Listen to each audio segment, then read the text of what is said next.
good smelling stuff there. Let me let that cool just a few minutes there before I go to sipping that, before I burn the hair off my tongue. Anyway, hey you all, God bless you. Welcome back to the channel. I really do appreciate it so very much. Well, fall is here, and it's here in a big way. Looks to me like tonight it's going to get down in the 30s, and it's going to come a really good hard freeze. We've already had 2 really good frosts, so deer season's getting ready to come in. And in this video, what I'm going to talk to you all about is preferences in survival rifles, okay? Everybody's got their favorite survival rifle that they like, and you know, I'm not against your favorite survival rifle, but I'm going to tell you one of my favorites here in a few minutes. The reason I'm doing this video is, you know, we live in some perilous times right now, you all, and we need to have stuff that we can depend upon, you know, when you can't get anything else. That's one reason I like to make my own knives. That knife right there, I made that knife right there in 1995 for my son, Michael Seth Reed. It's got his name on it, okay? That's what that is. That knife, I found a piece of high carbon steel laying along the railroad one time, just a chunk of iron, and forged that knife right there out of it. And that come out to be a really good knife. Of course, I showed you this one that my friend Eric Philippi made for me. Really, really, really good knife. Dependable blade. Of course, I've got that tomahawk you see me working on. Tell you one thing, folks. What I like about having your own forge and being self-sufficient is if you've got the material, you can make a tool and be using that tool when you get done with it. And that's one of the things I like to do. Of course, here's another one that I made here a while back. See that one right there? Of course, here's my throwing hawk. You've all seen me throw this tomahawk before right here. I did not make this tomahawk, you all. This tomahawk was made by Fort Turner, especially for me back when I first started YouTube, about 10 or 12 years ago, however long it's been now. But Fort Turner is a famous tomahawk maker and actually makes tomahawks for the U.S. Army. So that's where, if you see me throwing this hawk, that's where I got that hawk from. All right. So let's talk about people's favorite. Let's say that you know that the only thing you're going to ever have anymore is your favorite survival rifle. You live out west and you want a big, long shooting gun for, you know, the large game that you're gonna see out west. Same thing out here in the state of Virginia, okay? So first off, people would say, well, I'm gonna just get a 22 rifle because the bullets are cheap for it if you can find them, and they're cheaper than anything else, and you can take all the small game and much of the large game here in the state of Virginia with this 22 rifle. Just have to put that bullet in between the eyes of the old deer, and you got him. And anything else underneath that, this 22 rifle will dispatch.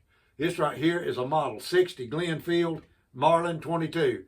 It's an automatic. Make sure that thing got no bullets in it. Clear it.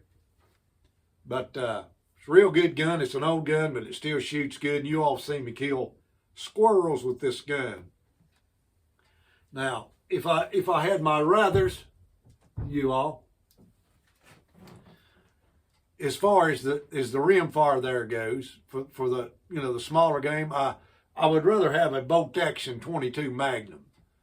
It's just got just a little bit more range to it and just a little bit more pep to it, and it will talk to a bear really, really good.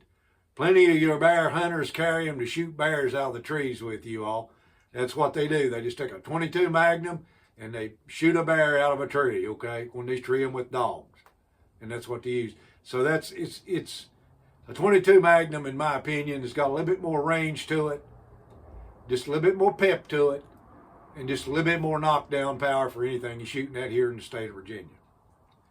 That being said, the day and age that we live in, you all, there's going to come a time when you just ain't going to be able to get your hands on the ammunition to go in your 22 Magnum or any other rimfire gun that you got.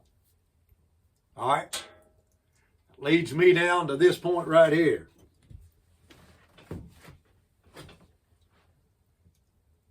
See that right there? That's my flintlock rifle you seen me make on video. Why is this such an important tool in this day and age?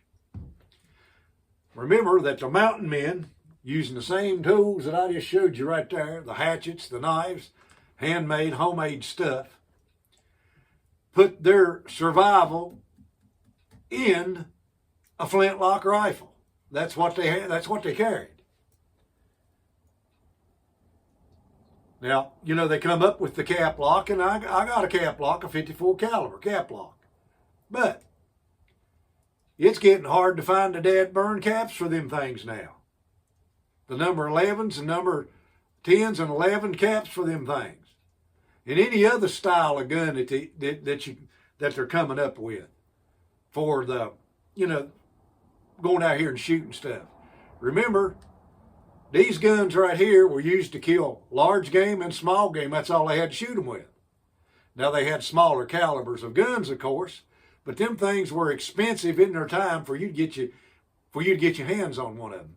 Everybody just did not have a collection of guns, in other words. You know, the average person now out here, like me and you, we've got a dozen different rifles.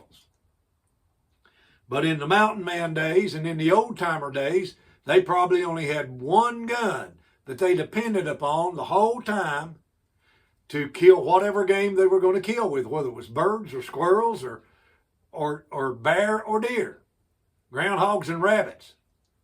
And they would even load up shot in these rifles and shoot them out there and shoot squirrels and stuff like that with them. And I've done that as well, and it works really good. But the reason that you want to go ahead right now and invest in a flintlock in this day and age is because this is not only are they dependable guns, you don't have to worry about going out here and finding the ammunition for them. Just find you some lead and melt you down some bullets, and you will always have ammunition for your particular rifle. Get you a mold, get you the lead and melt them down and keep that stuff in stock. Also, you can make a piece of flint out of chert, you all, if you happen to break the flint in these guns. Mountain men did it all the time. They didn't necessarily always have in their possession enough flints to, keep their rifle going over a season. They should have had, but sometimes when they was out at the rendezvous, they paid more attention to the girls than they did what they needed to buy, and they ended up not getting the stuff they needed. So that's just one of the things that happens. So the flintlock is dependable. Don't need no caps for it. All you need is powder in the pan and powder in your barrel behind your charge. I mean, in front of your bullet, okay? Behind your bullet, right, dumbhead. Now, you can make your own black powder. All right? That's plenty of people out here now know how to make their own black powder. That's one of the good things about having one of these for a survival weapon. When you can't find none for your favorite 22, you can't find none for your 30-30, your .6, your 7mm Magnum, 223, none of that stuff's available, your flintlock is going to be the one that you're going to depend upon to do the job. That is your main go-to survival rifle. Get within range of that animal and put that slug, this is a 50 caliber right here, take down anything on the East Coast and the West Coast. They did it all the time out west. Okay? This is one of the guns they used. But now, You might have a favorite flintlock that you use and the caliber that you like. But get one that works good, that you got the molds for, that you know that you can put together and put that thing together and get it ready to use, because you're going to need it, okay? Ain't no ifs, ands, or buts about it. There coming a time when they're going to cut the bullets off for all these other guns. But if you got this old gun right here sitting around somewhere, hidden away, you can make the powder for it, you can make the bullets for it, you can find the flint for it. And this thing will take down the game that you need, okay? It'll go boom when the rest of them just ain't going to do anything. And I do like my flintlock. Very, very dependable rifle. Shoots really good as well.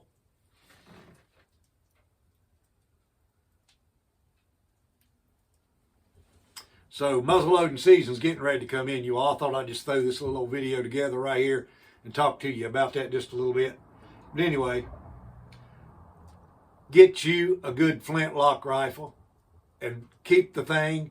Even if you don't ever use the gun, get you one and keep it anyway, and get you the powder or make you powder or whatever, and keep that stuff in stock, because you just never know when none of this other junk will be around anymore, and all that stuff that you bought, 10 years ago, you done shot it all up or whatever, okay? Your flintlock will be the most dependable weapon that you'll have for your survival rifle, okay? With that, you all, thank you so much for watching. Have yourself a wonderful day.